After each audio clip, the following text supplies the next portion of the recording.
Hey, good morning, everyone. My name is Eric Chung, and I'm the game designer at MIGS Games.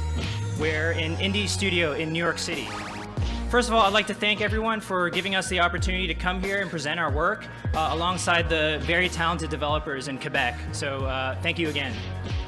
So who is MIGS Games? What is Hampsterdam, and how did this project even start? So MIGS has been developing games for some years now. Our biggest project is something called Guns of Icarus Online. It's a very intense steampunk airship combat game. I know, it's a mouthful, right? It's out on Steam right now for PC, Mac, Linux, and soon to be PS4.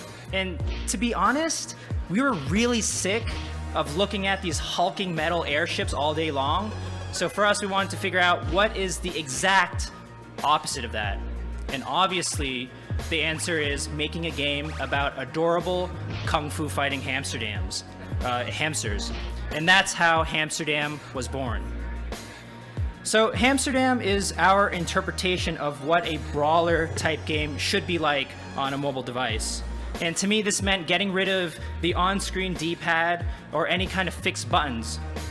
We wanted to take advantage of as many unique aspects of the touchscreen in mobile devices as possible. So this means that all of our controls are gestural. They're a combination of frantic mashing all over the screen, perfectly timed swipes, and taps with pinpoint accuracy. In the game, you play as Pim, the hamster hero.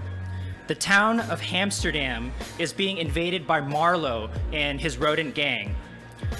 Not only do you have to clean up Hampsterdam by kicking tail and taking names, but you're also trying to save Pim's grandfather, who was kidnapped by Marlowe. I know, it's pretty sad, right? So save Grandpa, save the town. Do we have any Wire fans, the TV show out there? Maybe I see a couple of them, yeah. So, it's a show about gang life and drugs and violence, and we're big fans of that show. And we're also a big fan of this weird juxtaposition about like this super cute art style and this weirdness of the seedy, shady undertones of drugs and violence all mixed in together. Heck, we even have a red light district that you have to fight through in the game. It's totally weird and it's totally messed up thing to do, but we enjoy that sort of stuff. So we've never developed a game quite like Hampsterdam before. I'm personally a huge fan of the Arkham series Batman games. Our art director and our animator frequently trash talk each other over rounds of Tekken, so you can kind of see where this fighting element came through. The art direction is still one of the biggest driving forces of the game. I mean, come on, it's so damn cute, right? But the animations are still a huge challenge for us. Trying to make Pim's little tiny legs and feet connect and deform and connect with the enemies for epic punches and kicks.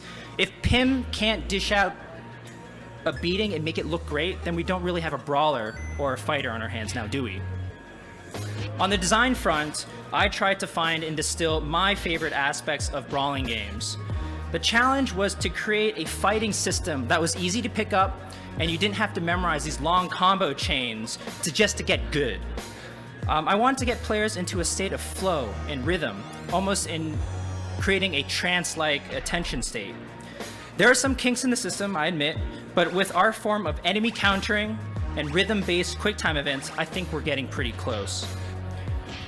We hope to bring Hampsterdam to a wide range of players, from young to the old to the casual and even the hardcore. We're planning to launch on both iOS and Android first, and perhaps other consoles and platforms in the future. So Nintendo, holler at me. So I'll wrap up here, but if you have any questions or want to check out the game for yourself, we're over in the Indie Pod. Thank you again.